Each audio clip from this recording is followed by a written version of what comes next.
আপনার বাসার ইন্ডাকশন চুলা নষ্ট হয়ে গেছে, কোনো টেনশন নাই, আজকের ভিডিওটি সম্পূর্ণ দেখুন। আশা করি অনেক কিছু শিখতে পারবেন, কোনো রকম টেকনিশিয়ান ছাড়াই আপনি নিজেই এই ধরনের ইন্ডাকশন চুলাগুলো রিপেয়ার করতে পারবেন।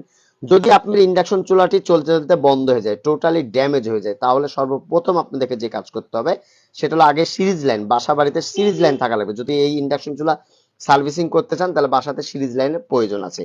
তো সর্বপ্রথম যদি কোনো রকম পাওয়ার না পাই তাহলে আপনারা সর্বপ্রথম আগে দেখবেন ফিউজ। আসলে ফিউজ যদি কেটে যায়, এই ফিউজটা যদি কেটে যায়, ফিউজ কাটার প্রধান কারণ হলো আমাদের আউটপুট যে ইন্ডাকশন সেকশনে মোসপেট গুলো আছে, এইগুলো মোসপেট গুলো অনেক সময় কিন্তু কেটে যায় বা নষ্ট হয়ে যায় বা শর্ট হয়ে যায়।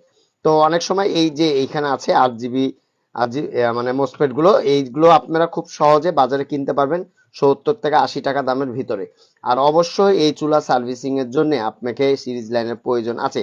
আর এই ইন্ডাকশন চুলা সার্ভিসিং করা এমন কোনো ভারী কাজ বা কঠিন কাজ না। আমাদের ভিডিওগুলো যদি কন্টিনিউ করেন, আশা করি ইনশাল্লাহ এই ধরনের ইন্ডাকশন চুলাগুলো আপনি নিজেই রিপেয়ার করতে পারবেন।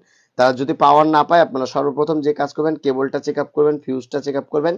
ফিউজটা যদি কেটে যায় তাহলে অবশ্যই এখানে করা মসফেটটা 100% নষ্ট হয়েছে। তো এই যে ছোটখাটো কাজ পাওয়ারে না আসা, ইনশাল্লাহ ভবিষ্যতে সামনে আরো সুন্দর ভাবে আপনাদেরকে বুঝিয়ে দিব যে ইন্ডাকশন চুলা নষ্ট হয়ে গেলে কি কি problem, E0, E3, E4, E5, E6 এই ধরনের যে আমাদের ডিজিট গুলো আসে, এই ডিজিট গুলো আসে কি কারণে, এই বিষয়গুলো নিয়েও শেয়ার করা হবে ইনশাল্লাহ।